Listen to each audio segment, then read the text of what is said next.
Welcome back to the Don and Brederick program for another back. episode. We're so back. Of course we're back, dude. Dude, what? They couldn't stop us if they tried. They And tried believe me, to. I got a letter that said don't come back, and look, I came back. I know. They're gonna have to write and me I another letter. Dude, and I specifically requested the hate to me. I didn't get that letter. I received a different letter. Oh, you got the love mail. See, the fans are all confused. We need to set them straight at the end. Yeah. Let That's them know Don. one more time. This is Brederick. I'm the bald one. What? I'm more bald. Well, marginally balder. You are more bald, and I will give you that every day of the week. I'm not going to compete in a bald man contest, especially at our ages, which is too much. Trust me. We love all our bald brothers, all of them. I love it all. You know what baldness actually signals? Please tell me. High Tess. That's true. And I really think that there is I was watching Transporter 3 a few days ago. Notably has a French director, which is one of the baldest countries in the world. I think like Czechia, Spain, France are like the top three. I did not know that. And they're like, hey, let's cast a bald lead. And then they're like, you know what? Let's make the lead heroine a woman with like Dennis the Menace freckles from Ukraine. And Roger Ebert actually commented on that in his review of Transporter 3. He said, I've never seen a leading woman with so many freckles. And so, yay, snaps for European action cinema. Big hair and big pharma and Finastra, like they just shoot down all the powerful bald leads in America. I have so many comments, Don. I don't even know where to go, so I'm just going to bring us right into our first topic. All right, yeah, that's too much. Because honestly, let's jump into the topic. I truly could go in several different directions, and just based on that, I'm not even going to do it. I'm just going to completely take us back over. And what I'm going to do is I am going to share our screen. Wait a second. I even planned ahead on this and I messed it up, but that's okay. Let's do it right now. Only happy mistakes. This is like Thank you, Bob Ross, for those of us in our audience who only happy understand it mistakes. good. All right, here we are. This is our first topic. Do you see what I am looking at right now? This image, not the previous one. This image. Yes, I see the image. Now, I always love a good municipal construction topic, by the way. Exactly. Now, anyone who understands what's in this image will immediately be outraged. Probably not. You'll probably, if you understand what's going on in this image, you'll probably actually be slightly excited. What this is this is on the right side here. This is a massive pump, actually, and it's mounted on a frame. And on the left side of that big red pump, there is a series of pipes going into the ground. Now, a small background is necessary to understand this topic. This is like a dewatering operation that is going on. This is an advanced civil engineering construction technique, okay? And it makes a lot of sense. There's a lot of times when this particular technique needs to be employed. My issue with this picture is this is not one of them, okay? This is a bike path. A bike path, Don, okay? Advanced construction techniques that cost a lot of money when America is currently gone completely bankrupt. This is an outrage. This is a travesty. I could list right off the top. If you gave me like 15 seconds, I could list 15 topics of better things to spend money on than dewatering a bike path foundation. Okay? All right. I have a few questions. Send them. Yeah, I'm here so for the answers. Could they build it without dewatering it? Is dewatering, as Claude would say, the load-bearing element of this? Like, could it happen without the dewatering? Is that even feasible? Now, here's where I need to plead ignorance on this particular case, okay? Now, this is basically the history of this, is there is a thing in many areas of the world called groundwater, okay? Groundwater is an ever-present issue. Many times it's actually a benefit, right? That's where wells work. They pull out the groundwater. It's this wonderful thing we have on planet Earth that allows us to get water simply by digging a hole in the ground. Many of us have experienced this by going to the beach and digging a hole in the sand, and then there's like some water on the bottom of it. That's the ground table. Near a large body of water, it's like very high, okay? This is probably 500 meters from the Grand River, so it's like pretty high water table, and it's a low geography. So this is a roundabout way to say I'm not sure, because if they're doing this, it's necessary, right? Otherwise, you'd have to build a bridge.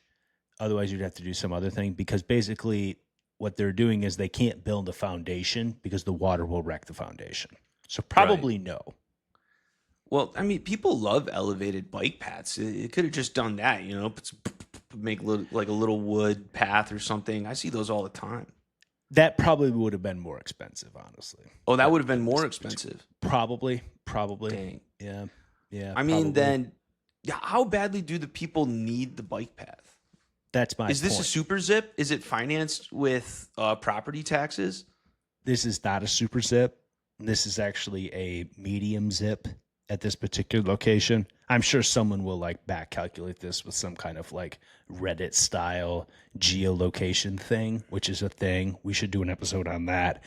But no, I think what this is this is a forced project from some state funding through some kind of DNR bill, Department of Natural Resources or something like that, that is forcing us to spend money on building bike paths because of some kind of like fitness initiative or some kind of, honestly, I hate to do the whole climate change trope, but some kind of climate change trope about how if you build this thing, people will ride their bikes to work regardless of what month it is. Even if it's February and there's a foot of snow on this path, they're going to take their bike. So you have some kind of initiative to like make this bike path. I'm sure that's how this got funded. I did know a guy who did that. He in Boston, my doctor would just put chains on his bike. He'd bike through the snow. They had a pretty robust bike path system. I mean, you could bike from I lived in Somerville. You could bike right into Boston on trails. You could kind of go to the different suburbs. Obviously, that's a lot denser than where this is.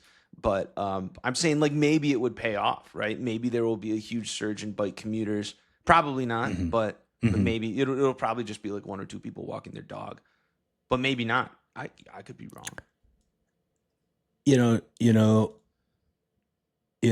Don, honestly, the first thing that came to my mind, do you want me to be honest with you? The first thing that came to my mind? Please do. Now, I know for a fact that you don't have children. I don't have children either, at least yet. What I was going to do was wager both your firstborn and my firstborn against the fact that this will increase biking traffic, because I am that confident to the effect that this will have zero blips on the biker community in the greater West Michigan area. It's not happening, man. Maybe they just wanted to use the pump. You have a pump, you got to use it. Do you just want this? You want the pump to just sit in the pump shed gathering dust? That's no fun. These guys probably looked at this pump longingly every day, and they're like, "We need to use the pump, man. Get that thing ripping. Just have it use the pump, burning off high-ray diesel. Just cranking the cycles to get that water out of there." This is the problem. Is I like this idea, like romantically. Like if I step back and I think about it, I'm like, I actually like this idea. I like to bike. I bicycle commuted for years. I literally bicycle commuted for approximately 7 years of my life. That was my primary modality of transportation from my home to my workplace. I pedally biked. It was beautiful. You know where else it was? You know what else was a common element? It was in the Bay Area of California. And you know what's a little bit different about that? There's a little less snow. A little more sunshine. A little less snow. There's a little less snow. There's a little more sunshine. There's a little less, I was going to say crazy people, but that's actually completely untrue. There's very much more crazy people. Yeah. But I meant crazy driver people because there's at least an expectation in the Bay Area that there are bicycles all the time. That is not the case on this particular road. Not even close.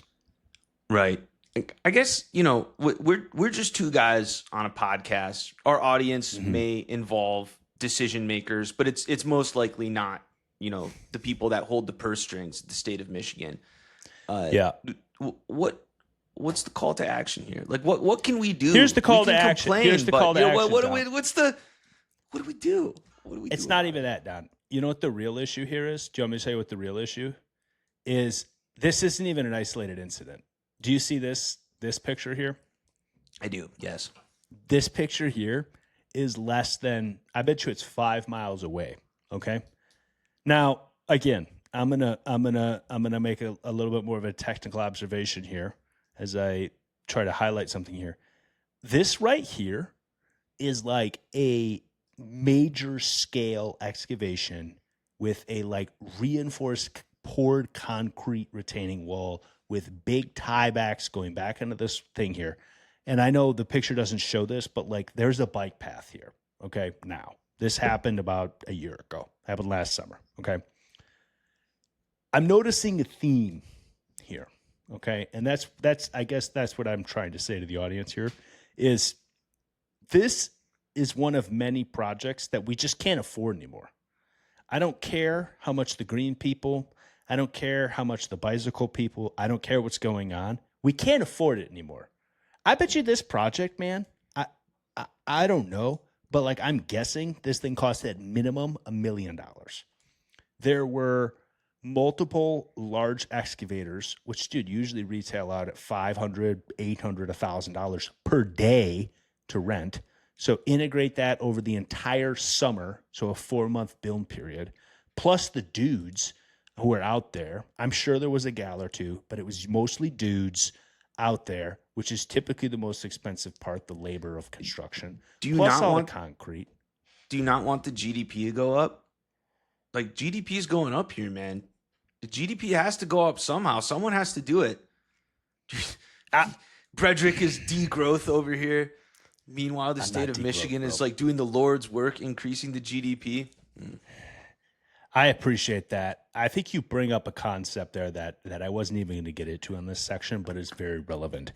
That is state-sponsored theft for projects that then they put I'm sure there's somebody's name on a plaque next to this thing, some city council member or something like that, where they basically say like, I did this, I get credit for this. And basically what they did was they stole money from working class families who were trying to send their kid to summer camp. And instead of summer camp, they get this bullshit bike path where they can send their family past it. Oh, wait, the amount of houses within a mile of this path, this particular path, because I know this path, I bet you the amount of houses within a mile of this thing is under 200 houses. I'm not joking. Yeah, it's less than 200 houses. That makes sense. This is just like a recreational. It is not serious transportation infrastructure. It's just purely recreational. Correct. Status thing. Now this, unlike the other one, is a so-called super zip. So I will concede that there's some wealthy folks here. The tallest house that I know of, is very close to this house, this path here, probably like 400 meters. It is a very, very tall house. It's not a big house, but it has it has a tower, like a chateau with like a tower. It has a very unique structure. I have never seen a house like this. I call it the skyscraper house. It looks like it looks like a tower, but it's a house. That's kind of cool, incredible. I guess. I mean, the person who lives there, the person who built this probably lives there. Think about like when I lived in Luxembourg, what's his name? The Grand Duke. The Grand Duke loved construction. You could tell. That was probably the Grand Duke's big thing for hundreds of years. Like every Grand Duke builds a new structure.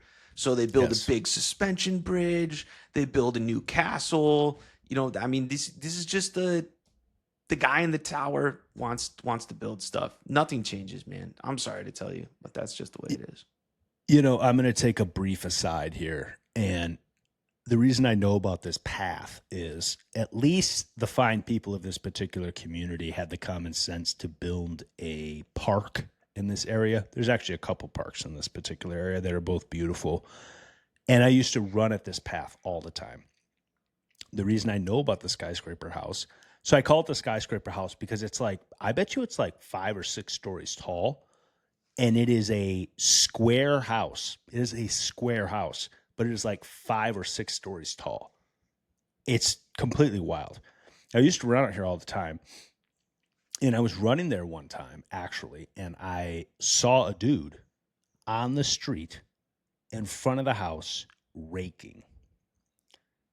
I thought And you I were going to say stopped. with like a European assault rifle and a suit, but sorry, rakes. Yeah, go ahead. That would have been a little more a throwback to Transporter 3.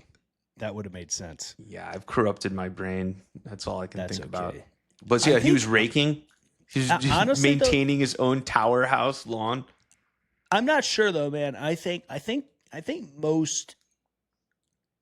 most able-bodied men, at least in the United States, dream of running across a man with a suit and an assault rifle at one point in their lives, just out in the wild. And then they know deep down in their psyche that, like, actually, if something went wrong, they could take him. Yeah, but most probably couldn't. I don't think I've ran into people in suits and people with assault rifles, but they've never been the same. I don't even That's think a good I point. think every time I've seen the Secret Service, they've just had sidearms. You know, do these people even exist? Like, are there even people wearing suits carrying around like a G6 or whatever? They probably just aren't even real. The only place I could think of would be a place like a tower house. Like, you have to go find a Bond villain house where this guy on the top of the, he probably invites everyone that helped build this, all of the city officials that helped build this path, his personal path. They all go to the pool at the top, and they all do, I don't know. Can you say cocaine on YouTube? Cocaine? I think you can. Can. You can? Okay. Yeah, well, they I probably don't go up know. there and, do cocaine and laugh. And, they have the guards with the guns. Well, if you could say cocaine, I'm sure you can say, and I think I'll just use this euphemism, women of the night, because they're definitely going to be there too, right? I mean, that's a thing. Yeah. No, that's very plausible. Well, I don't really know what else to tell you about this. I'm really sorry that taxpayer funds have been used in a way that is suboptimal, but I have bad news for you. That is a reoccurring story. I don't know if you're going to get much of a break from that because it increases in magnitude, especially on our next topic. I can tell you that. So I want to get to our last topic, but I just want to say one final. Can I get one final word? Yes, please. Please do. Thank you, Don. I guess what I'm just trying to say is one of the themes on this podcast that you and I have discussed before is just trying to provide alternative viewpoints to many of the kind of mainstream dichotomies that we find ourselves in. My point in bringing this topic up is to just say, hey, next time you see a bike path like this where they're dewatering next to the river or they put in $1 million wall, just say, what else could we have done with that money? How many young kids could we send to college instead of this bike path to nowhere? How many new school buildings could we build? How many college scholarships could we get in there? How many, name your famous pet project. That's all I'm going to leave it at. Yeah, you do something that end this. Should be hard to argue against. Be like, oh, what's wrong with bike paths? But you always have to think about the opportunity cost. Thank you. What are we trading off here? Yeah, and the I couldn't price, have said it better myself, Don. Yeah, the price is too high. The price is not right for the bike path. The price is not right. The price is wrong. The price is not right. The price is wrong. That's what you have to go to the city council meeting and just come in with all of the Price is Right tropes and see how long it takes before they kick you out. You're 100% right, Don. But the reason I can't go to city council meetings is because I'll just be arrested. They're not even going to kick me out. It's, do not pass go. Do not collect $200. Go straight to jail. That's the way it is with me. They spot me coming. Yeah. And while you're at it, give his eyeball a good scan. He loves eyeball scans. Drag him away.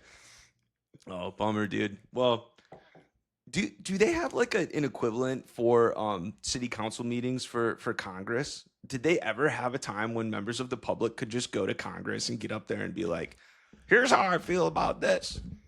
Has that ever happened? I don't believe there is an equivalent thing, and that's the whole concept of representative democracy. But I do know that many states, Michigan being one of them, there is a public viewing area within the congressional hall, and you are welcome to go in. Now, there's a line and there's a whole process now, and it's often like boggled up by press people, but it is open to the public. But you can't make noise and agitate No, for. You're not allowed to advocate like that at the state level. I do not believe. No. I went to the Texas state capitol, and inside of the rotunda, there was a guy who was so sorry. He was advocating hard. He was trying to convince people that Black Lives Matter did not intersect with gay pride. It was a very niche topic, and he was arguing it very passionately, and no one was interrupting him. They were simply tootling around.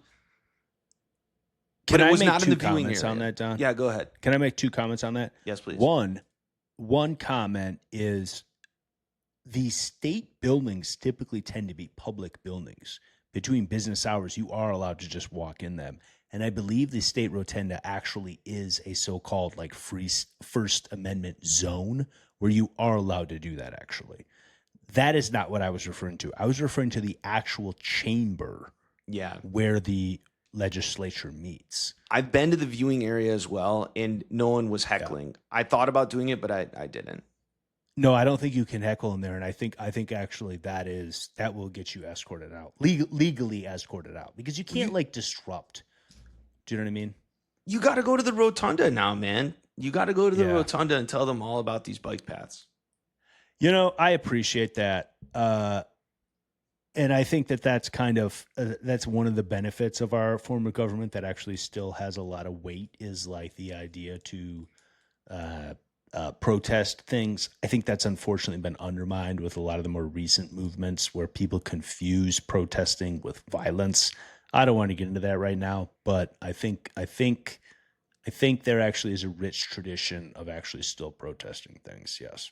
Yeah, I'm a lover, not a fighter. I think protester falls halfway in between those two. But I think, do you want to go ahead and talk about our next topic? Because this one concerns government spending money again in a way that I'm sure you will find you won't like it. I think the word is abhorrent. Yeah, you may be a little abhorred. So I thought this was one of the better topics I've heard in a while, and I would love you to bring it into us. Yeah, so how do we lead into this? Ron Paul published something that he wrote himself. I sent this over to you.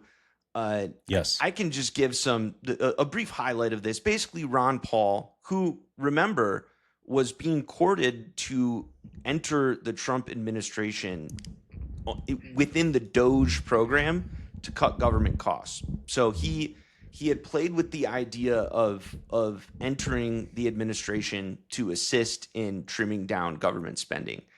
Yes. He has come out with this statement denouncing the administration obtaining owning interest in 30 companies since January 2025.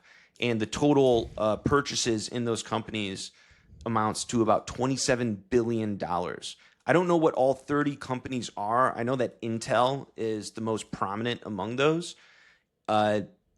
He points out that people complain about the socialism of Bernie Sanders, Zoran Mamdani, but this is state, the government buying and owning companies is pretty socialist, and it leaves us at a point where what do we make of all this? I suppose is the best thing to say. I'm not going to read the article word for word, but what do you make of this phenomenon? I mean, we can talk about Ron Paul. We can talk about just the government buying up companies. We can talk about how it fits into this very rigid and reductive political narrative dichotomy. There's a lot of directions we can go, but I'll let you choose the first avenue of discussion here. Thank you, Don. Yeah, I agree with you on the fact that this is something we should be talking about on the pod, because if you are operating in this standard bipolar American political dialect of left, right, correct, incorrect, whatever it is, right? I think you're gonna find yourself in a head scratcher here, because this is fundamentally a communist idea that the government owns companies. This is like literally straight out of a communist handbook. Government owns the means of production. This is a communism. But you're going to find yourself looking at the mirror and saying, wait, isn't Donald Trump this like bastion of right-wingism and all whatever? And I mean, I can't even help myself. I'm talking kind of funny because it's like, what are we talking about? I thought Donald Trump was like against all of this. So I'm really happy that you brought this up, because I think this is a very good topic for some fruitful discussion. I will very quickly give you a high-level view of where I'm at on this. It's a bad idea. What do you think, Don? Yeah. I don't know where I'm at on whether or not it's a good or bad idea.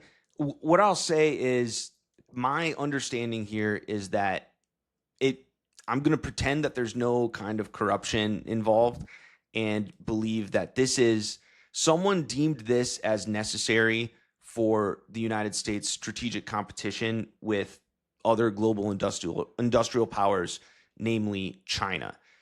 For example, if Intel went out of business or was bought by a foreign company, like U.S. Steel getting acquired by some Japanese company, I know there was some intervention in that.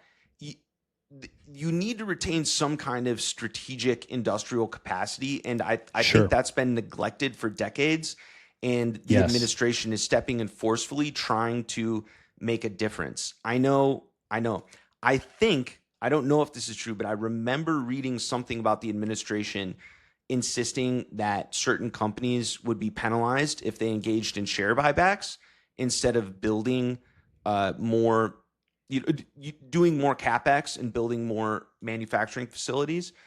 That seems good to me. There are downsides, but I understand the strategic competition angle.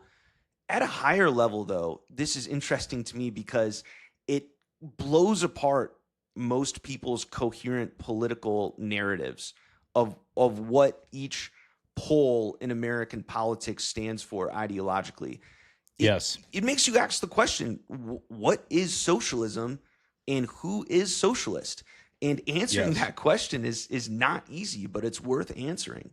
There's so many directions I could go with this. That's all I'll say for now. Well, I appreciate everything you just said. I think everything you just said is completely reasonable. I guess I would step back because there's two main questions that came to my mind with what you just posed. My first question is, what is the government for? Okay. You want me to answer right now or state both questions? I will ask that question, and then I'll ask my second one, and then I will say, actually just answer that question. What is the government for? Well, yeah. What's it for, Don? What's it for? Why do we even have this thing? Well, the economy, the way I understand it, can't work without a government. The government needs to enforce contracts. It needs to enforce some kind of rule of law. It needs to collect taxes that can be spent on public goods. Mm-hmm. And it needs to keep you safe from countries that want to despoil your homeland, right? The Sure. Polish government, one of their jobs was to protect them from like Nazi Germany and the Soviets in the 20th century. It didn't work. They got wrecked. Didn't work too well for those guys. Partitioned. Poland's been partitioned like 4 times. I'm sure the Polish government now is very focused on preventing another partition of Poland. Something the United States doesn't have to think about too much, but the strategic competition aspect of this is definitely something the government should be thinking about. Like, can we get our ass kicked in a war by China? That is part of what the government is for. A brief high-level answer. That's what the government is for. I think you're totally right, Don. And I guess what I would say is like, I think the government exists, at least in this country, for the benefit of the people. Okay. The benefit of the people. Now, what does that mean? It can mean many different things. Now, that has been corrupted a little bit due to the fact that we've had a lot of cultural splintering and all that kind of thing. But generally, I think most people still believe it is for human flourishing. Okay. That means fulfilling lives of the people. That means safety. That means building families, building relationships, friendships, having meaningful experiences, having careers that actually benefit and advance technology, all these different things, right? Why is that important? Because then it says, well, what tools does the government have? Now, traditionally, the government has always been the only valid purveyor of physical violence. That is often one definition that you will hear. Would you agree with that, Don? Yeah. The state monopolizes violence. It's essential to the modern state. Exactly. And it's the idea that at some point, some people are going to say, actually, I don't want to play. And the only way to get them to comply is through some kind of state-sanctioned violence against them. Violence is only one of many tools, though, that the state has to offer. And that's where I'm going with this. Why is it necessary that the U.S. federal government become a stakeholder in these companies? I think it makes much more sense for them to create a business environment that makes it more conducive for these companies to just want to set up here. And I understand we're going to get into like a lot of like trade-offs here, but why is it necessary for them to get on the cap table? Because the only way they're getting on that cap table is through theft of other people's resources. That's where I don't understand where this goes. Yeah, just using taxes to buy shares. The share insane. price of Intel went up quite a bit, although Ron Paul did say this sets it sets a bad precedent because now everyone else is like, oh, well, invest in my company. And exactly. Well, so what was your second question? I know you said you had 2 questions before I. Well, that was my question. Sorry, I wasn't clear. You handled the first one very well. My second question was, what are the mechanisms that the government actually has in order to fulfill its purpose? That is to fulfill human flourishing to the maximization under its purview. What are the mechanisms it actually has to do this? Because there are such things as quote unquote financial laws of gravity, if you will. Mm-hmm. It can't do whatever it wants. Well, yeah. I mean, the government has a lot of latitude within the statute. What is it? The statutory law? Is that like the law that Congress agrees on? And then regulatory law? Do I have that right? I believe so, and I think that's where that's like a whole topic, right? Because it's like it passes the laws, which are like bright line laws, and then it defers everything to the administrative branch, which then like regulates stuff. Let's make this simple. They can really get away with anything that they can de facto get away with. They can do. Sure. Let's just put it that way. I mean, these are gigantic entities, almost beyond comprehension in their size and power, and despite however much people want to pretend that governments aren't as powerful as corporations or whatever, that's just not true. Like the state has more power. They can go and shut down any of these corporations if they want to. The corporations have some leverage, but they usually only get their really strong leverage by getting people on the inside of the state. Mm-hmm. Now, I guess that being said, I want to go into a specific thing that you said about, the this being communism, or I mean, you basically have said that you think this is a really bad idea, and that there are other ways that the government should be able to incentivize these companies to not get rid of all of the U.S. Semiconductor manufacturing and ship it all over to Korea or Japan or Taiwan. That is my position. Yes. So what do? Do they ban share buybacks? Is that not an infringement on corporations' freedom? What is that? If that happens via executive order, what happens then if the Supreme Court overturns it? Then what? And you're like, okay, we have less than a decade to claw some manufacturing capacity back. How do we do it? Now, I agree with you and with Ron Paul in principle, but if I'm putting my real politic hat on, and I'm like, we just need to pull out any dirty tricks we can to try to not lose a war with China. What do we do? And maybe this is their worst best option.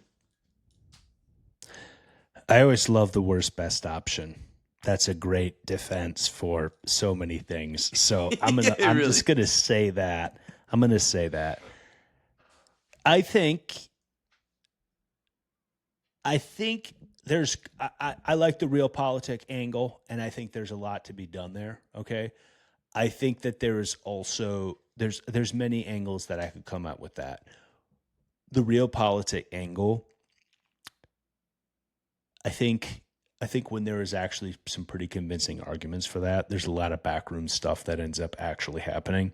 And that's when you actually end up with some like pretty convincing and landslide pieces of legislation. For example, the Patriot Act, where when that's actually the case, they pull people in the back room, and it's usually like 98 or 99 to 1 or 100 to 0 in the Senate. And it's like, what's actually going on here? And the it's classic like, sign this or else. Exactly. People get pulled in the back room and they say, like, look, this is actually what's occurring right now. We have some incredible intelligence that, like, we actually need to do this. I think that kind of stuff happens. In terms of the executive order stuff, a lot of these executive orders are just silly nowadays. They're silly. And what I mean by that is they have way too much power. And no one ever thought about this as when they were setting this government up to have this much power. So we can talk about, like, are executive orders abused? They are. What happens when the Supreme Court comes in and shuts them down? I hope the executive agrees and enforces the Supreme Court. That's where I'm at. I just hope they just actually listen to courts. My question is, what would you do? Let's say you were brought into the administration. Brederick, sorry, soft docs. Brederick, we want you to make sure that we have enough industrial capacity to fight a war with China. Yeah. Then what do you do? Yeah. What do you do? What do you actually do besides just taking like a Milton Friedman book and throwing it at, in the floor of the New York Stock Exchange and being like, I rebuke you. Yeah, exactly. Well, what I would do is I would step back very briefly, and I would do a 1 month, so like a 30-day pause on that decision-making process. And I would actually try to say, like, what does the future of war look like? I think many people think that the future of war has evolved even in the last 6 to 24 months. And that's like drones. And I would say, what do we need to do to make drones happen in this country? And then I would strategically start to back calculate from that what we need to be able to mass produce drones in this country. And then I would just start from there. And then from there, I would branch out. But that being said, I think that those issues are actually a little downstream. I would actually start to try to unify the culture. And what I mean by that is I would make certain types of political messaging just very unfavorable. If you are going to start doing this whole men versus women thing, we're not doing that actually in this country anymore. We're stopping this whole artificial men versus women thing. If you're going to start doing the white America versus black America thing, we're stopping that now. And what we're going to start to do is we're going to start to unify the people of this country and actually start to talk about real talk. Because you actually win these things through hearts and mind. So I think, unfortunately, that's actually where I would start.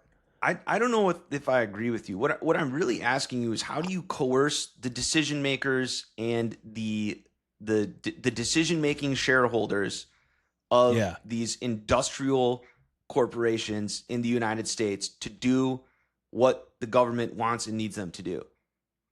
Like if they are Okay. I chronically misunderstood making your question. decisions that are not in the interest of the state I misunderstood your or the question. people of the United States as it's perceived by the state, Yeah. how do you coerce them into doing that? I don't And know. should you? Is that like a step too far? There's a You're couple like, well, different. you know what? We're just going to lose the next world war because just having a command economy is bad. That Well, is a position you could take. maybe they're already doing that. Maybe that's what we're seeing with these AI models, is actually just a flex in that dimension of just like, hey, you think you're making these decisions. You're actually not making these decisions. We're making these decisions. Maybe that's a way to do it. A soft flex with very strong teeth where we literally just take your latest products away. Like we talked about that last week on the pod with the latest AI labs. Maybe that's one way to do it. If you honestly think that this is an existential threat and you really believe this way, then you start to ratchet up pressure in very real ways regarding the consequences of this. I mean, it gets very unclassy for the pod, but it's like, hey, you start to do everything you can to make these people's lives extremely uncomfortable. If that's the short term answer. The long term answer is you have to change the incentives. You have to change the incentives around where people make decisions. That's kind of where I was going originally, but Yeah. I don't know. Yeah. I wonder if I'm trying to rack my brain for the business history that I know. When what precipitated offshoring, right? Were there discrete court cases or I don't know, economic forces that precipitated it? Are those conditions even reversible? I think there's I don't know. I think there's many things that precipitated it. I think part of it, I mean, it was many. It's always overdetermined, as people say. One of them was labor unions started to lock down a lot of the labor markets. One of them was technological. Containerized shipping became available with, I mean, there's a long history of how containerized shipping became more technologically viable, so then you could actually practically ship things around the world with very little friction. A lot of them are just even purely political. NAFTA was a huge redistribution of labor and power and trading even within the North American continent. Opening off of China was a huge issue that did many different things. Environmental regulations were very many big ones that basically kind of this asymmetrical thing where it's like, if you want to manufacture in the United States, you have a certain burden. If you just offshore it, no big deal. Doesn't matter what you do over there. That's not our problem. Ways to account for that within the market to actually account for these kind of environmental externalities, as they say, economically. There's those issues. I think there's also just this idea of like what Americans constitute as honest and good work. They always say, oh, Americans aren't willing to do that job. Well, they're not willing to do that job if you import a bunch of labor that's working under the table. They don't pay taxes. They're working at the same rate. Yeah, I mean, there's all of these issues that contribute to this conversation. But I'm going to let you have the last word on this, Don, and then I have a new thought actually for our next topic. Oh yeah, well I actually there's two more things on this topic that I wanted to discuss. So if you want to bring up your point first, yeah. So the first thing I wanted to say was just like, if you are thinking about politics and government decision making in this classic cable news left versus right dichotomy, how do you even parse this information? That's the first thing. And the second thing, I just wanted to bring up some fun facts about Ron Paul. So we can do that at the end. But first, so left versus right. How do you parse it? So thank you. So for me, I was raised in the Michigan environment, which is a very purple state. It's right, it's left, it's blue, it's red. But I was definitely raised in a more conservative leaning home. I, however, have never actually understood that other than the vein of what makes sense to me from first principles. I know that's an overloaded term, but first principles to me is my experience, my live experience, and then you just go from there. So, for example, I've had very many experiences with unions. I've also had experience with non-union labor. So when it comes to these kind of questions, I have always tried to make sense of the messaging that I've received given my firsthand experience. I've seen how unions were extremely helpful in securing larger wages for me personally. I remember working on jobs where I got paid 2.5 times what I would have worked at a non-union job. Okay, so I understand why unions are very, very helpful. I've also worked for companies, and I mean this quite literally. I worked for a company where we went out of business because the union refused to let us negotiate a lower rate, and we went out of business. So I'm just telling you that from firsthand experience. That kind of informs the way I see things. So I've had many views or many experiences in life, and maybe that's a blessing or a curse, but I've had many experiences in life. So everything that I hear, I interpret through that experience, and I'm just very skeptical. I don't believe you. So Well, I'm a little default pessimistic. people love to use big words to very general words to try to understand these things, and the words can only be under one umbrella. The word socialism is a great example. They're like, Sure. oh, Bernie Sanders and Mamdani are socialists, and we are free market capitalists. But then the party that's supposed to be free market capitalists is buying large owning shares of publicly traded companies. Isn't that socialism? Hypocrites, So, well, hypocrites, I wonder if it's even, hypocrites. yeah, it does undermine the ideological messaging a little bit. But I had a big argument with Claude a few days ago because I was like, let's Nice. just talk about this. What is the difference between socialism and capitalism? And it's like simple: government owns stuff, private citizens own stuff. So I was like, is Mamdani and Bernie Sanders, are they socialists? And Claude was like, no. And I was running Fable 5. I was running a strong model. It was like, they are Wow. not socialists. And I was like, but their party they identify as democratic socialists. And Claude was like, nope, not socialists. And I was like, why is that? And they're like, well, because they primarily believe in redistributing wealth from private companies instead of actively owning and controlling businesses. And I was like, what I'm trying to say is I went on this really long argument with Claude about this. And I don't Sure. want, I'm not going to regale the whole thing. But clearly, what Claude ended up insisting, they were like, oh, well, this is the academic definition of socialism. Ah, It very simply, it's ownership. And I was like, what everyone always calls redistribution, government redistribution and welfare, they call it socialism. They're like, nope, that's not socialism because they're taking the money from private citizens. I was like, very interesting. These words are not mapped to concepts that no. the public uses. The way the public uses these concepts in communication do not match the actual academic meaning of these words.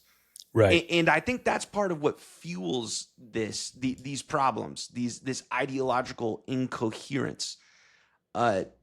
I thought that was interesting. I battled with Claude trying to be like, are you sure? Are you confused? Is this a good term? I don't know. Well, Ron can Paul I would just be horrified. interject? Can I interject Yes, one please thing do. on there? And that is just this is a very technical perspective. You will appreciate this. Members of our audience will understand this. Where are these companies based, man? Based in the U.S. Yes, but more specifically, they're based in San Francisco. And what I mean by that is any person who understands the political climate of San Francisco and the building of these models will understand that there are biases in the way that these kind of tools are going to answer questions. And the political persuasion of the people building a lot of these tools is almost comically predictable. I understand there's all these exceptions, But all I'm saying is like there's a lot of biases baked into the models and the way that they're going to respond. Right.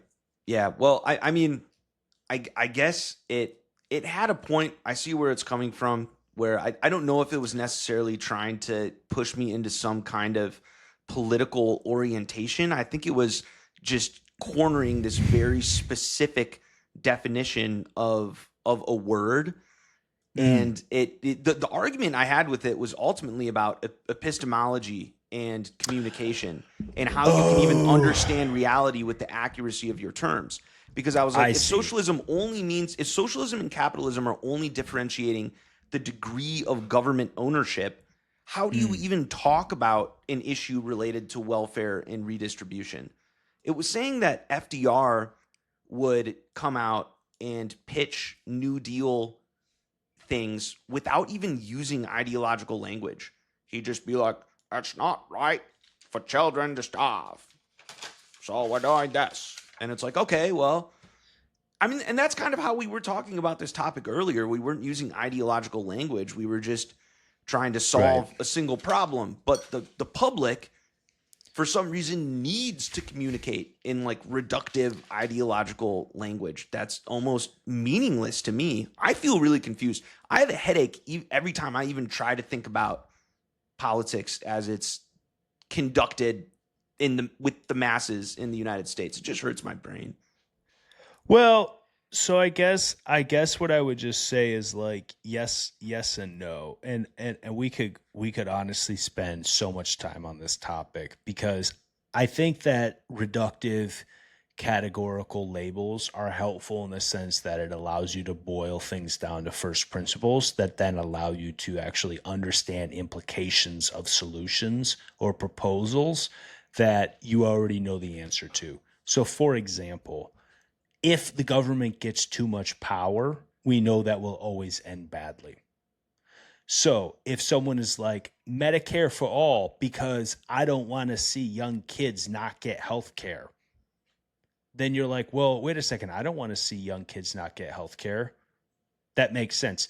Do I want to give the government 20% of the economy control, like just complete control, no questions asked because XYZ? There's like a logical fallacy embedded in there.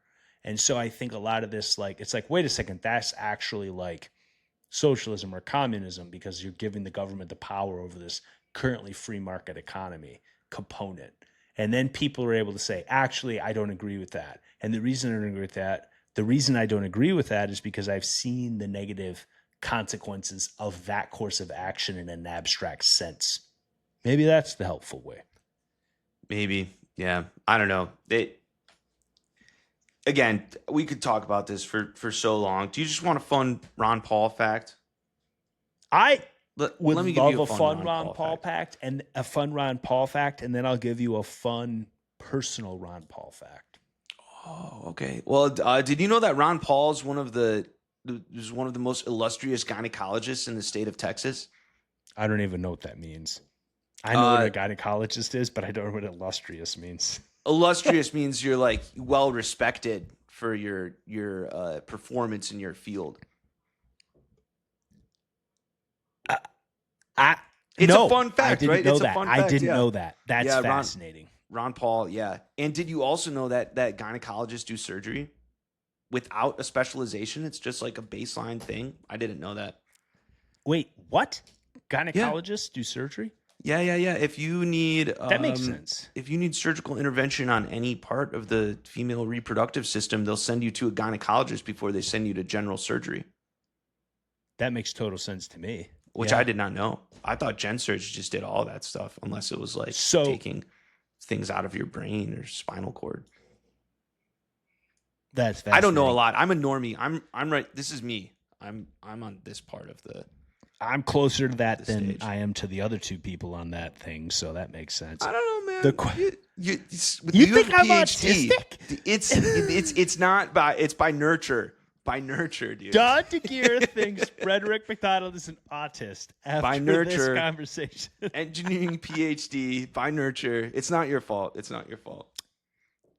Dang, I didn't realize I was that far off the social, emotional No, it's a And sign of respect. It means you have deep technical competence and the that's ability of very powerful hyperfixation.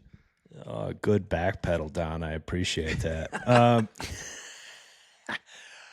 I will just say this. I used to live in the online dating world. This is many years ago, and I took out I believe an OBGYN is the same thing as a gynecologist, or are these different doctors?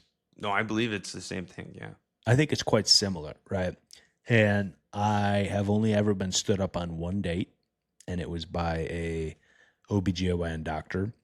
I arrived at the coffee shop to no avail. No one showed up. I sent her a very thoughtful text, and I said, "Hey, I'm so sorry you weren't able to make it tonight. I thought we were getting coffee here about 15 minutes ago. I am about to leave." At which point she texted me and said, "I had an emergency OBGYN procedure I had to perform, and I am sorry you didn't cross my mind until this moment. It did not go well. I will need to talk to you another time." That's the only reason I know that they do surgeries. That's heavy, dude. I would not hold that against the physician that you were I did not. in touch with. I gave her a full and complete total pass, and I said, "Thank you so much for even replying in your position. Let me know if you want to go out again." And she did, and we went out the next week. Okay, well, all I that's got for nice. you. Happy ending. Do you want to keep talking about Ron Paul and Send me state another ownership? Ron Paul. Send me another Ron Paul fact, man. Another Ron Paul fact. Yeah, I remember watching Ron Paul in one of the Republican primary debates. I think it was maybe like the 2008 or the 2012 presidential election. I think it was And 2008 because that's when he ran, from He my recollection. was a total oddball compared to the other guys on stage. It was crazy. All of these people on stage, blah, blah, blah, said basically the same thing. And he'd come out and be like, we shouldn't have a single military base anywhere outside of the 50 states. I remember him just saying like, that. I watched that. Yeah. But talk about He someone. also said like abolish the Federal Reserve in that debate, I think, if I recall. You know, I don't want to just couch anything in saying like maybe we should, maybe we shouldn't. But honestly, good for him for just going there, right? And this is what's cool about Ron Paul is most people don't question just these basic foundational things that our entire civilization and society are built on. But you should, because the foundational things have the most influence, right? Yes. Why are we spending so much money? I think he said something exactly like this in the debate. Oh, because we run a global empire, right? That's one of the big reasons. Why are we getting in all these wars? Because we send the CIA to overthrow these people, overthrow these countries. And it just ends up costing money and people die. I think that was his thesis. And he has a good point. I mean, he may be wrong and there may be a worse outcome if the U.S. were to retreat from global hegemony, but it should at least be part of the conversation. And it's not 100%, man. a serious 100%. part of the conversation. It kind of was with the Republican.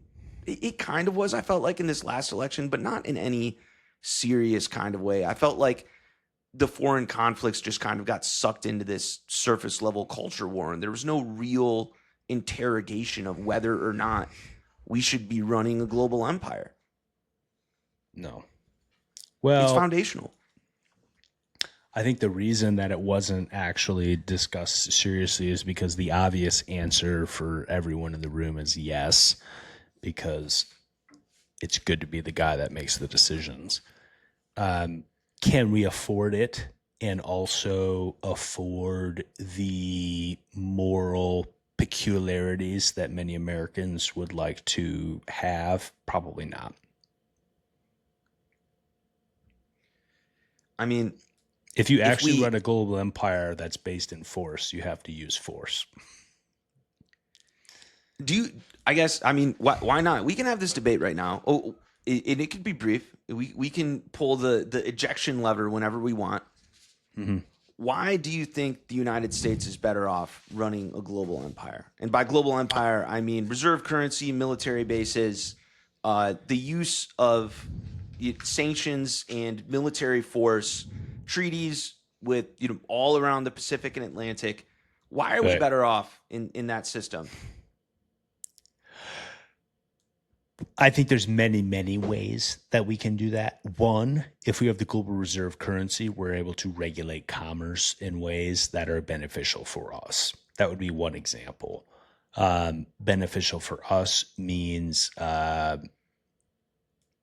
many different things that we could go into, but I think the just the simple one is our currency is accepted where we want to spend it because it's accepted everywhere.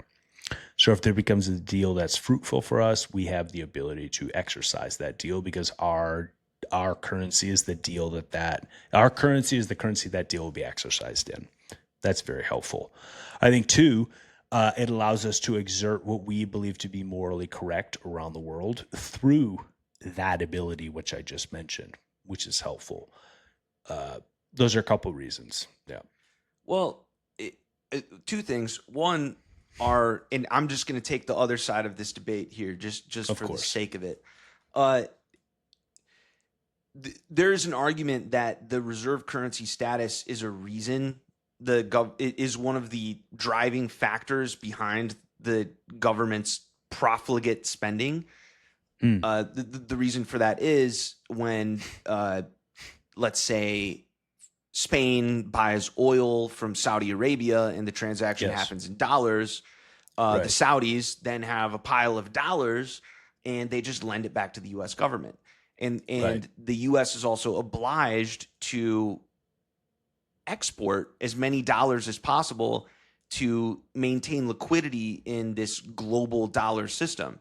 And finally, because we're exporting dollars, the implication of that is you have a constant trade deficit and your currency increases in strength, making export of physical goods, many of which are, an industrial system of which is very important for the exact strategic purposes that we were discussing in the Ron Paul ownership debate.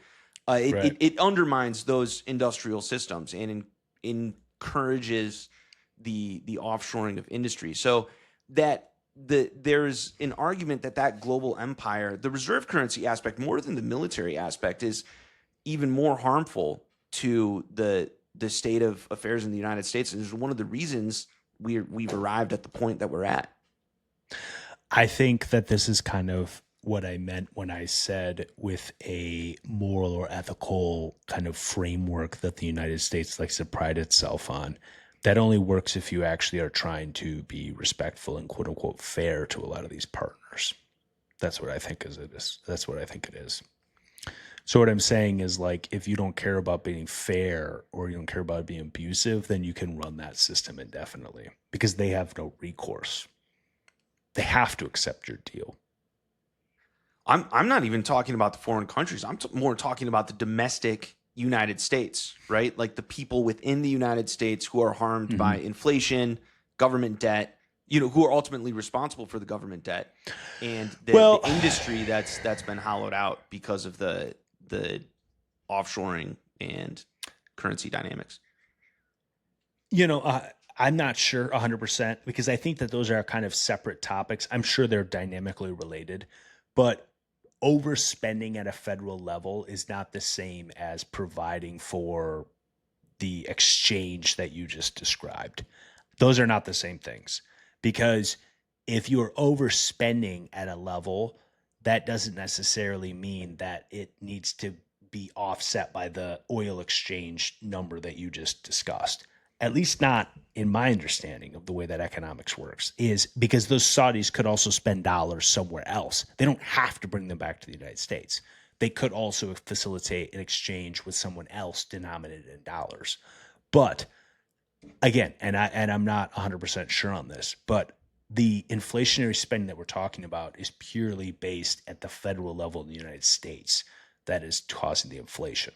Maybe I'm not understanding your question. My understanding is that the majority of dollars that accumulate in places like the Gulf and Asia find their way back to the United States, either in for buying government treasuries, either on the secondary market, but sometimes directly from the government, financing the debt, or U.S. stock market and VC markets. That could be true. That could be true, but like, how does that actually? And again, I don't know the answer to this, and this is something maybe we should study more thoroughly. Or at least I should study more thoroughly. But like, how does controlling the government or the kind of world, we'll just say like security apparatus, necessitate printing of federal dollars? How does that actually work? I don't know the answer to that. Well, the security apparatus versus just the currency apparatus. Well, the security apparatus allows you to guarantee the transaction of goods. So like the reason the Saudis can get dollars for their oil, or the Qatar for natural gas, is because up until very recently they had a guarantee that they would always be able to bring it to the global market and they would always get paid. Right. So you've only now in the last year or two seen forces pushing some of these parties to transact in currencies other than oil, and see the military end of it, like we can guarantee delivery, break down with the blockade of the Strait of Hormuz.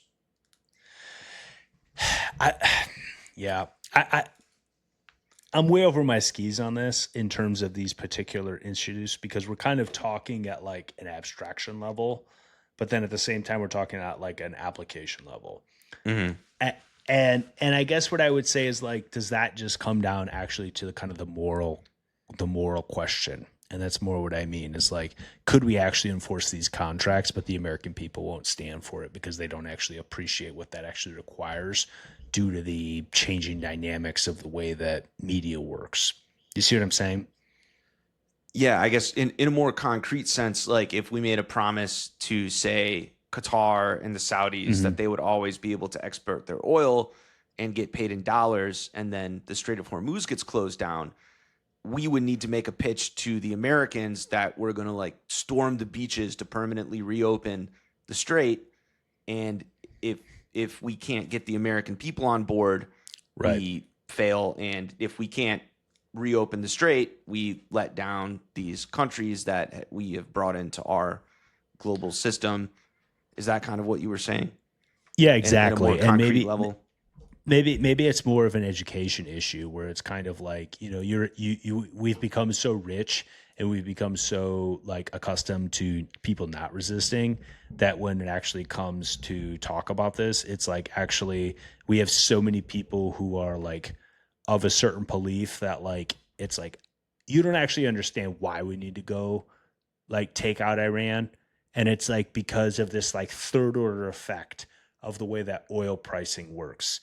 And if you don't understand that, like, these guys are messing up oil flows through the Strait of Hormuz, which is affecting the way that the dollar works, which is affecting the way that your taxes work, which is affecting the way that like your time and your personality, like you personally are evaluated on this individual level.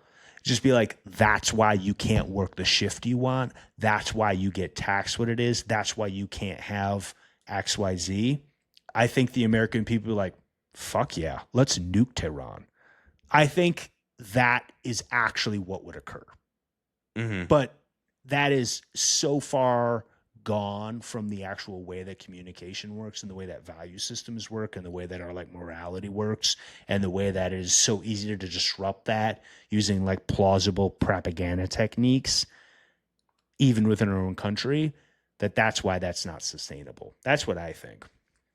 Yeah, my suspicion is that most people just don't try not to think about it too much. And why should they? This stuff is it's so complicated that it makes your head spin. The complexity of it. I don't even know if the leadership can grasp all of the stuff that they're making decisions about in its totality.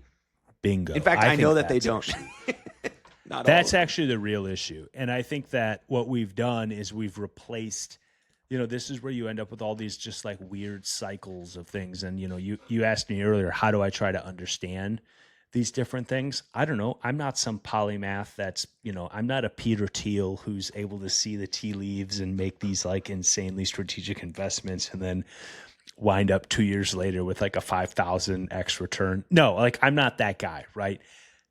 But I try to understand these topics through different views, and I try to like kind of piece them together as I go through life. And I think it's very obvious that like the Strait of Hormuz connects so many things more than just the gas pump.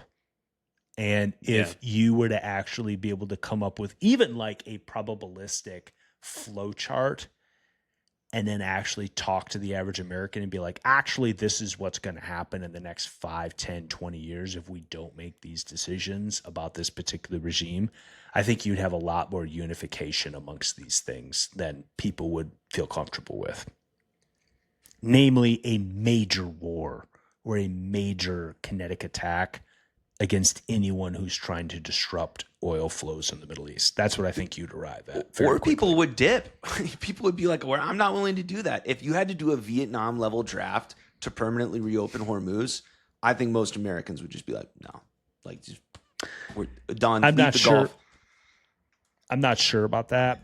And what I mean by that is I don't think it would look like a Vietnam draft right now. I think it would look like a very different calculus if you actually had like coherent leadership and people who actually were creative.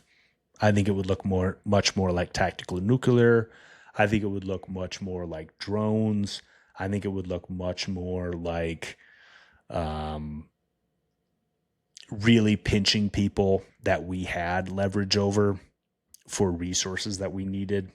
I think it would look very different ethically and morally. And I don't even know if I would like it, but I'm just saying I think it would look very differently. Yeah.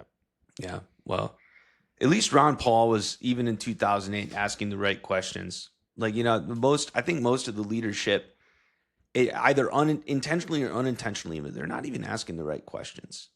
At least someone is out there asking the right questions. So good for you, Ron Paul. If you're listening, proud of you. I'm proud of him. I'm proud of his son, Rand Paul. I appreciate those guys. I think they're some of the true believers in the government. It's very fascinating to me. But I'm going to tell you a question I have, Don. Please do. The question that I have is very simple. Healthcare systems are designed to make us healthy. Why do they have K-9 units? Okay. Serious question. I didn't know they had K-9 units. Look at this unit here. Look at this. I'm going to zoom in on my screen. Trinity Health, for those of us in Grand Rapids, know that this is a major healthcare provider. They have security. They have a K-9 team. Caution, K-9. So I'm going to brainstorm here, but what do you use a K-9 unit for besides sniffing for drugs? Oh, bro, you've never seen like a K-9 unit like latch on to a I'll just use the word suspect's arm and just like bring them to complete submission? No, I've never seen that in person. No. You're joking. Have you? Yes. Yes, when were you being chased by dogs? Not personally, but I've observed it happening. Bro. Okay. Bro. Time for some dog stories. Oh my goodness, dude. I'm not a hater of dogs. I'm not a lover of dogs, but I will say this. I have respect for dogs, okay? Especially certain breeds. And the German Shepherd breed is a mad dog of the dogs, okay? Those are serious creatures. They weigh anywhere from like 80 to 125 pounds, man. I have seen a like plus 120-pound German Shepherd. That thing can be the most loving, fun creature that like is just with the frisbee all the way to literally end your life. Thank you. If they get their jaws on your throat, it's over. It's over. Hitler's dog was named Blondie, right? His German Shepherd. They probably named their dog stuff like Cupcake. Cupcake, kill. I don't know about I don't know about Mr. Hitler's dog. I have not actually I didn't know that. I don't know anything about Hitler's dog. I'll be very honest with you. I'm not that readed of history. Seriously? Yeah, he had a German Shepherd named Blondie. Oh, he just said, "Oh, Blondie, Blondie, you're such a cute dog. You're such a sweet little hound." You know. Oh my And so goodness. that's why I'm going to be transparent here. I do not like dogs. I have a Really? few experiences and reasons. I'm scared of dogs. I have a knife. I have a very That's large valid. knife that I carry around with me, and it is not for humans. It's Sure. for dogs. Yeah. I remember distinctly going for a walk a few years ago, and there was a very small woman with a very large dog, and Nice. the dog came at me, and she was being dragged by the dog. She was like, "No, he's such a good boy." They always say that everyone's dog is always the best little boy, and he's so Right, friendly. exactly. And I'm like, I don't think he's a good boy. For me, he is not a good boy. And the next day, I went and I bought a knife, the biggest knife that I could discreetly fit in my pocket, and I was like, this is Sure. my dog defense device. And and they always have names like Cupcake. I mean, I guarantee you, the German Shepherd in this car is named Yes. Popsicle, Yeah. and it's a killer. Oh, You're yeah. the popsicle. Yeah. You're the treat. Well, I don't know. I mean, there's many directions we could take this. I actually was kind of taking this in a different direction in my mind, but I think we could just take this into the like dogs direction. I think dogs have a very serious purpose in law enforcement. You mentioned two very strategic ones, both of them from the olfactory angle. They can smell for drugs. They can also smell for things like explosive devices. I believe they can even smell for things like burnt gunpowder. So, like, have you fired a firearm? There's like many different angles that dogs smell. Or olfactory, as we said. Well, that would make sense in a hospital, right? Like, 'cause I feel like a hospital is a big enough structure where Sure. if you have a bomb threat or something like that, you have your own K-9 unit that can take care of all of that. You don't know, know. that actually makes a total lot of sense to me. I agree with you. I guess I was stepping back one layer of analysis, and my layer of analysis was this: is like, what is the purpose of different organizations in society? We talked about what's the purpose of government, and it's supposed to be the monopoly on force. So this is supposed to be like a direct government thing, right? It's not supposed to be for some hospital administrator to administer this particular. This person has a boss. This person who is in this car, this officer, I'll just use that word, and this K-9 unit does not have like a chain of command boss to an elected official, which is in a democracy what you're supposed to be able to have. There's supposed to be this like, at the end of the day, you can like Donald Trump, you cannot like Donald Trump. For me, you can like Greenwich Whitmer, you cannot like Greenwich Whitmer. But they were elected, and they were given this power from the people of this great nation and this great state to be able to oversee the people who are administering this force. Who the hell hired this guy? How do you know they have guns? Maybe they just have tasers. Oh, they got guns, bro. They got guns. Okay, they probably do. Well, I cannot confirm, but these private police force people, they all got guns, man. so are they actual cops? I don't think so. I don't think they're like just sworn security? officers of the state. No, I think they're just like glorified security officers. But that's my point. I will say maybe that things do get sketchy at the hospital, man. Like, do you really want to wait for what if the cops are busy with something and you have someone really going nuts? I mean, people go nuts in the hospital, dude. People get crazy. I can speak to this directly in two different things. One, we talked about in a previous episode, this is a healing environment. You can't go ape shit. We saw the signs. So we know because of the signs, people go ape shit. But I recently had a close family member of mine pass away. But before they passed away, they were in the ICU for a period. So I was in the ICU, and there was an incident on exactly like you said in an adjoining room, which I was unfortunately purview to because it was completely bazonkers, basically, is the only word I can think of.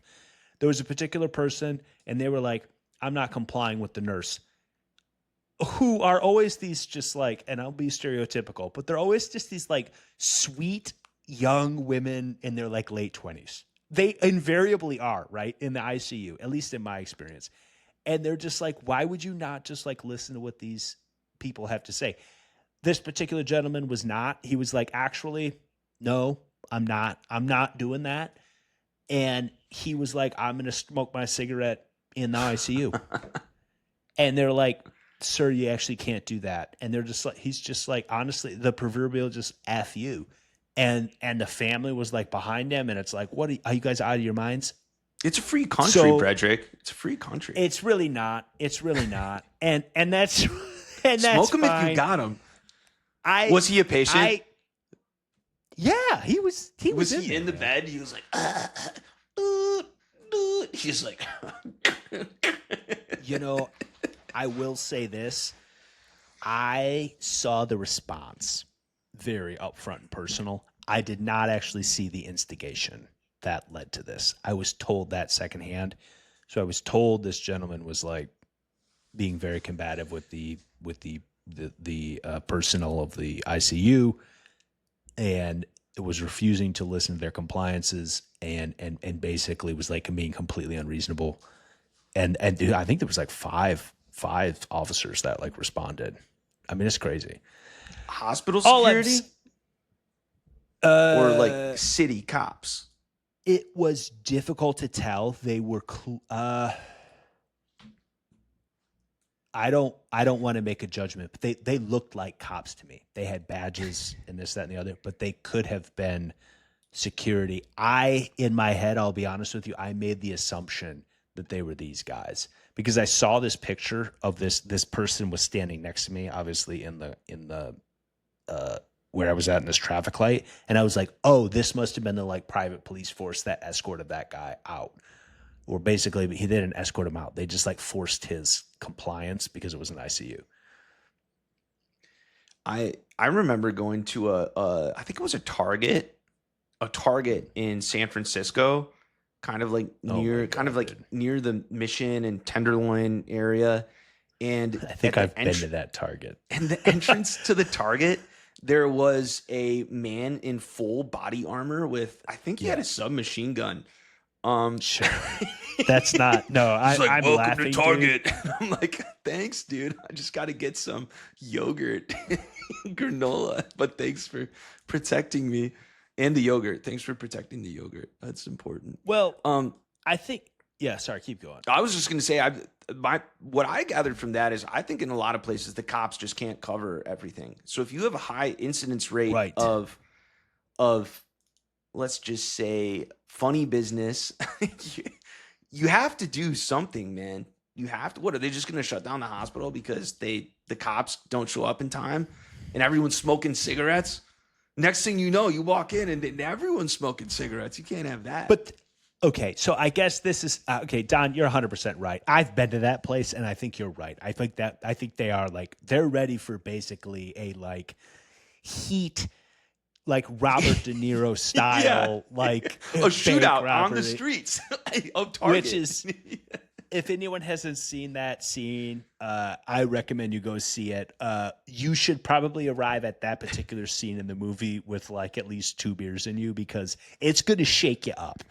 It's going to shake you up. It shook me up, and I was like, they're like, hey. I had a buddy tell me, he's like, dude, you want to see a real cool movie that's like really accurate? You should watch that movie Heat. And this was a guy who had some experience with these issues. And I was like, really? And he's like, no, seriously. Like that movie is like pretty He was authentic. a shooter. It was basically. Yeah. And I'm like, okay. And so like I watched that and I like went into that scene like ready for that scene. And I wasn't ready for that scene. It's pretty nuts. That being said, that kind of comes back to our earlier theme. It's just like, what is the government? What is society? What are we doing here? Like, well, what is wrong with society that the cops can't even handle all the situations where we need these private security forces? Something is deeply wrong. This has happened at a much bigger scale. right? Like, think about the rooftop Koreans in the Rodney King riots, where the Sure. LAPD were just The like, we're LA not going to show riots. up, dude. Good luck. And they were like, Yeah. okay, we got it under control, I guess. We'll take care of it ourselves. Good. There's, this. I mean, obviously that's private citizens as opposed to like a contracted security force.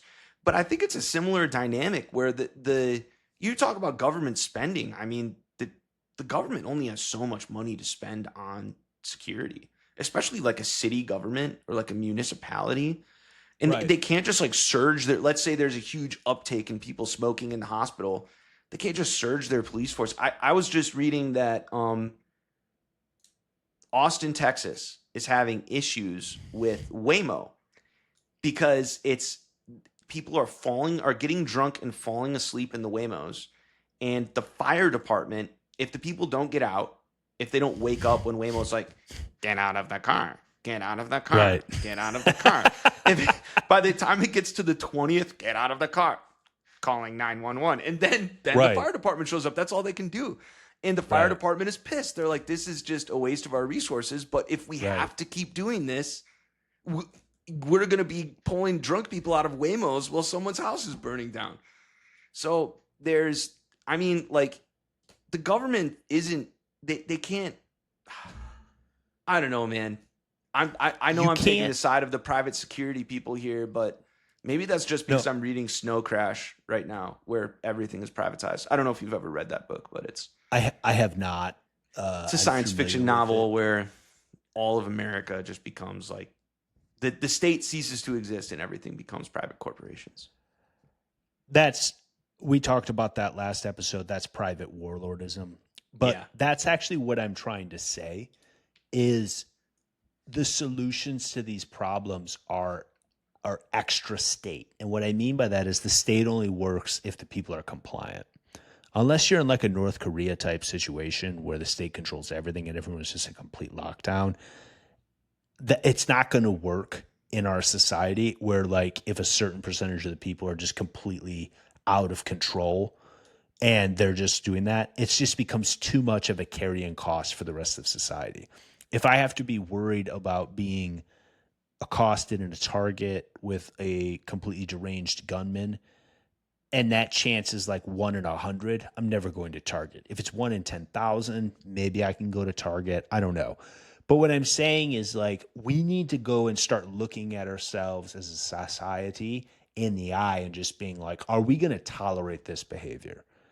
And I'll tell you, like, it starts with just like, if that guy who was completely out of control in the hospital, if someone that he loved, like a wife or a mom or a sister or a brother or a father was like, John, I know you're dying, but you can't smoke in a hospital. It's not going to work. I guarantee you with like a 99.9% probability, he would have been like, you know what? This is fucked up. I'm dying, but you're right. I can't smoke in the hospital. You know what they should have done? The k-9 unit should have brought the dog in. And I have a suspicion there's a chance that this is not a scary German Shepherd, a scary 100-pound German Shepherd named Cupcake. It may be that it's actually like a mini golden doodle named Killer, ironically. Oh, no. And they bring it in and they're like, security is here with Killer. He's like licking the guy's face. And he's like, oh, okay, I'll just pet Killer. And now I don't have hands to smoke a cigarette. Maybe that's what's going on here. If they were really smart, the k-9 unit is actually a really cute, small dog, not a big, scary dog. You know, with Don, the same olfactory uses, I think all their noses work the same, right? Maybe. I mean, within a certain, I mean, there's got to be a standard or deviation of two, but like dual use. You diffuse the situation with the very cute dog. You know, Don, I think you're 100% right. And this is why I love this pod and I love doing it with you, because that's the type of outside the box thinking that I appreciate from you. I saw this vehicle and I assumed a godless killing machine, German Shepherd, something that could like really hurt me. And I think you have an interesting argument. This could be a golden retriever baby that is just bringing love. Yeah. They just want to be petted. And they're like, you know what? I know everyone doesn't like dogs, but most people do. And if you bring in a golden retriever and you're just like, hey, we're gonna have this guy hang out on the bed with you for the next like couple hours as you Yeah. go through this stressful period, and it's like, oh, he's just like, dude, everybody loves a golden retriever. Yeah. Come on, man. And in a pinch, it can smell drugs. And in a pinch, this guy's got a dime bag on him. Let's bring him down to lockup. Yeah, exactly. So yeah, the private canine unit may not be. Don't read a book by its cover, right? I would give them a chance, but the dog could be a scary killer. I'm not counting that out. There's no, and it could be, but it could be like a mini wiener dog. Yeah, it could be. So It could be. I won't count it out. No. So did you bring us on to our last topic here, Don? Or Yeah, are we... I'd love to. I'd love to end with the light topic of AI data centers. In New York, the hyperscaler data centers are strictly forbidden. We're done out with the hyperscaler data centers. And Nobody I understand this. And I don't know what their actual reasoning is, but if their reasoning is the electrical grid can't handle it, that is an argument that I accept. Mm-hmm. Because have they built any new electrical capacity? Let me pull up the article. I pulled the article up here. Probably. Let me see if they communicate their rationale for doing this. And Well, while you do that, you can answer while I skim this article to find the exact rationale they elucidated. So my understanding was their rationale was twofold. Threefold. One of them was electricity and water. That's 1 and 2. Due to a understanding that they don't have enough grid capacity. We can get into why they don't have enough grid capacity. The other one was the uncertain kind of implications for the job market around AI tooling that these AI tools in a hypothetical sense present. That was my understanding of their two-pronged thing. So you have the energy and water implications. That's 1 and 2, and then the third prong is the hypothetical job impacts. And the fourth prong is just general. If you're building things, there's impacts to the built environment and traffic patterns and land use and kind of all the standard kind of things. Yeah, it says here that the main motivation, so they've banned it for anything using 50 megawatts or more of power, and those have been banned for up to a year. So it sounds like they may be allowed to resume construction, I assume, after more energy is maybe added to the grid, but maybe not. I mean, the statement they said is these AI data centers consume enormous amounts of power, threatening to outpace our grid's capacity. They drive up costs for local ratepayers, and I refuse to let those costs get passed down to New Yorkers. Sure. Is that not what the government is supposed to do? Sure. Yeah, protect the people? It kind of makes sense.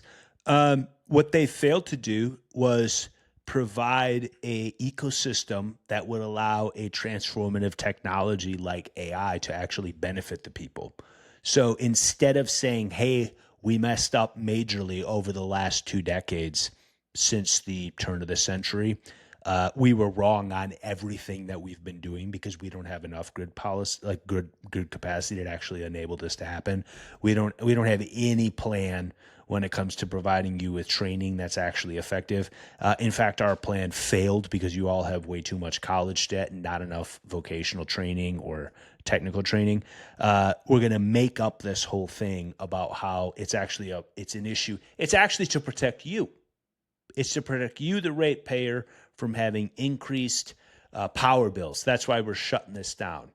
By the way, we're just planting another seed for a major technological schlupping from our friends, the Chinese, or basically anyone who is taking this new transformative technology seriously. So no, I think it's an admission of a complete failure, not a victory lap on what the government's supposed to do. China's doing their own AI bans, though. It's not just us. Everyone is dipping their feet in trying to regulate certain aspects of this technology. One of my buddies just told me yesterday, and he's Chinese, even though he's American, but his family is from China originally. Of course. No, he was born in China. He came to the U.S. when he was 6. Regardless, he was telling me that, long story short, he stays in touch with the goings on in China. China just banned the use of AI to imitate humans. And my understanding of that is you can't have like an AI therapist or like an AI friend or anything like that. Like what was it called? Replica, for example, was an AI thing that was started a few years ago. Where like, this is your AI friend. They banned that because they thought that kind of parasocial connection would be toxic for people. Was that the right move? Was that a good idea? I think some of this stuff is being done in good faith. Like you were saying, okay, they didn't build enough grid capacity. What did they just spent like the last, let's say you're the governor of New York in 2000. How do you convince people to build more electrical capacity? You're going to be like, well, we're going to bring all of the manufacturing back to Poughkeepsie and Syracuse, and we're going to bring Kodak back. They're all coming back, and so we need more electricity for it. You'd be laughed out of the room by the suits in Wall Street. They'd be like, we're not giving you a cent of money for this. I would go at it from several different angles. The first angle I would do is a historical angle. The first angle I would say is energy use per capita is directly related with human flourishing. So I don't know how the power is going to be used, but Americans will find a use for it, and that will result in more human flourishing.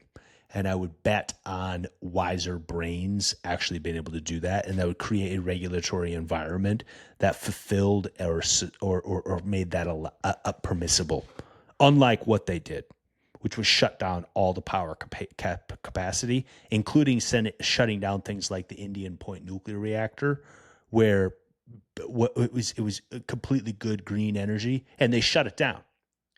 The pod loves nuclear. It's a damn shame. They shut it down. Shouldn't have. I would start there. But the problem is this is the problem with all of our issues right now, is they're cyclical and they're interrelated. The average human can't even handle one interrelated thing. It's nonetheless 2, 3, 4 interrelated things. They can't do it. Okay, I've spent many years, you've spent many years studying interrelated concepts and racking our brains and losing sleep over it. And it's not to our benefit. But now we understand it. And all it does is make us upset. So how would we angle that? I think that's one way that you could do. You could start with this idea of history has shown us that as societies use more power per capita, they end up better.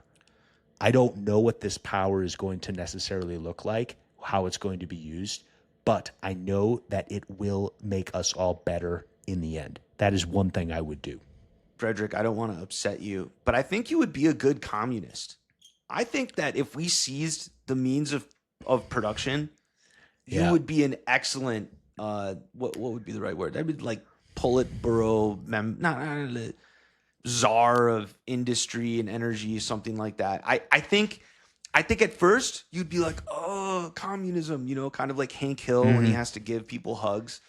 Yes. But then when you realize you get to unilaterally build out massive electrical capacity, it could be pretty cool. I'm not a communist. I don't support it. But I think you may find that command economy aspect pretty nice. The reason I say that is the arguments you just made, I think you would sadly get laughed at by many of the important decision makers you would need to get on your side. And I would probably make the same argument, and I would be very upset when the powerful people laugh at me and say like, "Oh, your thoughtful arguments, we don't care about them." How do I get rich? There's a couple different there's a couple different ways to answer that. One of them is with a thank you to you. A thank you to you for your credit to my benevolence. I would humbly love to believe that I would be that way for 1 or 2 or more cycles. And that might be true, but I think eventually I would succumb to the deranged madness of many of these people. That's why I think we need to keep things within checks and balances. I would try to learn more about persuasion. I'm trying to learn more about persuading people about how to use techniques to actually show people why it is in their best interest to actually do these different things. I'm working on that. Nuclear energy is one of them. Cheap electricity is another one. We can have our cake and eat it too. We can have cheap electricity and we can also have clean air. We can have both. Yeah. I can go to the library and see if I can find Bribery for Dummies. I remember seeing that back in the day. That could be a good one to... Bribery is the wrong word, though, man. Persuasion is the right word, man. Oh! Persuasion.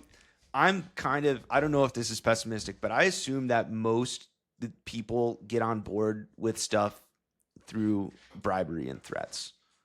I think it's because I think most things are done at like a mafia, in the mafia style. That's the mental model I've come to use to understand how powerful people operate. I think sometimes you're forced into it. It's almost like a prisoner's dilemma. You want to not do that, but then when the other side is completely uncooperative and you're like, well, we need to have this outcome, you resort to mafia tactics. You could be correct. I think in a democracy, we have other means. I think one of them is education and persuasion. And I think that the problem is the opponents right now are master persuaders and master influencers, namely people like the Deng Pao, who is our Chinese communist psyops friend. Long Da, thank you. Long Da has spent more time studying psychology textbooks and understands more about the human nature than our even most persuasive political pundits who are masters of TikTok or YouTube Shorts or, whatever the latest, political medium to persuade people are. Do you know what I'm saying? Would you agree with that? I don't know, man. The psyops in America are pretty good. I mean, we're pretty good at psyops. Maybe it's not the politicians who are doing it. I think here's my mental model. Again, I don't know any of this. I'm not. Sure. I'm a normie. I don't run in powerful circles. This is mostly just speculation. But I speculate that the politicians, many of them are more of like a front office, and there's a back office of donors or like a party apparatus, or there are other people in the decision-making process that are not on TV, and other people in the consent forming process who are not elected, and those people are very good at their job. Like whoever runs the cable news networks, they should get, like, if they had a Grammy for psyops, I mean, they should have just given those to all of the cable news producers and editors, because they got Americans completely whipped up in the culture wars over the past few decades. We're good at psyops, man. We are good. Yeah, psyoppers. I guess what I mean is like the good guys. What I mean by that, I guess what I mean by that is like, in theory, if you're like an A++ CIA, NSA, some kind of 3-letter agency, or someone who's like has all these like extra law powers, like extra powers. Basically, they can do whatever they want. Aren't they in theory like they want to see America succeed? So then why aren't they saying like, hey, we should probably actually build a lot more like grid capacity, and we should probably like make our grid really, really strong? I wonder how much power those people actually have. Yeah, so that's where I'm saying. That's what I mean. The good guys. I've been listening to this podcast, and the guys who run the podcast are like actual leftists. So I try to Yes. keep that in mind because I'm I not think a leftist. I know who you're talking about from our Yes. discussions off air. Fourth Reich archaeology. They I are wasn't going to leftists, name but drop them, but sure. they have great historiography. They're kind of illustrating the rise of the CIA and I guess you could say like the 20th century deep state from some of these like New York, Connecticut bankers and lawyers, like the Dulles brothers and stuff like that. I mean, these guys definitely had a lot of power. They were unelected guys with a ton of power and a ton of influence. I don't know if comparable people like that exist in institution like the CIA. I mean, maybe they do, but it seems like the people who have the most influence over the people who have power are people that want to make money, whether corporations or other entities that are making carve-outs. Because when you look at some of the things that seem like they're not going right, you're like, okay, this is a little messed up. Someone is benefiting, and it's usually in the form of making a lot of money, which is a little more mild than like maniacal control. It's a little more mundane, but I think it makes sense. If you can carve out a really good situation for yourself, people will preserve that situation at the expense of the greater good. And it may not even be money in the like we're a corporation raking in huge profits. It may even just be like I somehow make money for like my environmental consulting firm by disallowing nuclear permits or something. I don't know how that process works. I'm just speculating. Yeah. Which isn't big money, but it's something. Well, I just stopped sharing the screen with from the healthcare cop thing. And I think to kind of take off where you laid off, to pick up where you left off on that topic, you're exactly correct. It's like, what is economic activity? Private, public, whatever, right? It's like when the corporations or in just anyone has the activity, economics is just a measure of something that's actually happening in reality, right? I mean, that's like the theory of it. So it's like, okay, well, if these people are causing this much action, this much motion, this much facilitation, this much transactions, then that's reflected in their money or their control of that, right? So to back up your point 100%, it doesn't even have to be nefarious. They're just the ones that are in control of what's happening, what people are doing. Therefore, they have influence. Well, a very simple example, circling back to the Ron Paul ownership conversation, is if you have a ton of earnings as a corporation and you have a ton of stock in that corporation, because most executive leadership at every company is partially or primarily compensated in stock options. Yes. Why would you? Or grants. Or stock grants. Equity grants. Yeah. Why would you not do share buybacks? Right? And you're like, okay, well, we can build a factory. Well, we can do share buybacks. Well, everyone's like, share buybacks. All right. Well, how do you have an incentive to not do that? Someone needs to come and force you not to. Well, there's other ways to do that too, though. I mean, and what I mean by that is I think the reason a lot of people are upset by share buybacks is because they do those share buybacks while they have tremendous debt that is fundamentally unwritten by the federal government. And that's where the real issue becomes. It's like, I don't think most people would have an issue if a company is operating fully on their own and they're like, hey, we've made all these profits, let's buy some shares back. It's like, well, we actually... It's when the airlines do it like a year or two after getting bailed out. Exactly. Shame. That's exactly the one that I was thinking about. Shame. Maybe that's what we need to do on the pod. We just need to shame certain corporations. We'll be like, you did share buybacks after getting bailed out by the government. Shame. We'll say it 10 times. Shame.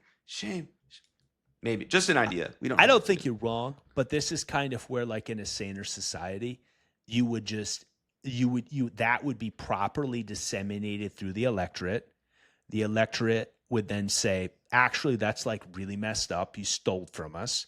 We would elect people who then said, I'm elected on a mandate to remove the people that did that. Remove them. And then they would pass laws specifically designed to change those things. But Americans are so distracted about name your fun little issue. Climate change, police brutality. Sometimes it's not even Medicare issues. It's for like all. It's like this, what's this NBA star crashed his Lambo or something. I mean, I think more people are distracted by that than even political issues. We didn't even make the cut because we had real stuff to talk about last week, but I'm going to bring it up and I'm just going to say this. The WNBA is completely unhinged right now, okay? I'm not going to even bring up the topic that we talked about, but what I'm going to bring it up is I just saw this clip and they're like, "Hey, NBA, it's like we're coming into the stadium." All the women were dressed completely inappropriately for going to a basketball game. And I'm just going to leave it at that. And we know exactly what they were trying to do. Anyone who's not an idiot. It's even that. It's like, actually, we're just going to like flash all this crap in front of you on the screen. We also didn't talk about another topic that we didn't make the cut. How much money is being spent on OnlyFans or fan betting things for sports networks? This is what's actually distracting people from the corporate buybacks. We are selling to willing customers at the fair market price. Yeah, okay, sure, I get it. And you're not wrong in a certain sense, but like at the same time, that's where someone needs to have enough compulsion and enough respect with people in their family where they can actually just say, like, John, you're getting a little carried away with the sports betting. You lost $1,000 last week, and I know you had it, but your whole discretionary funding for the last month was like $1,100, and you spent it all on one game. Pump your brakes. We don't have those people in those communities anymore because they're all watching OnlyFans, or they're all smoking weed, or they're all watching the WNBA girls walk in on TikTok to their outfits. Well, so I'm sure that the outfits are, so you make these outfits and then you put them on people who will wear the outfits. Because I think the NBA does the same thing. They'll wear like very, what's the right word? They'll peacock really hard with these like double-breasted suits and stuff like that with like large pocket squares and whatnot.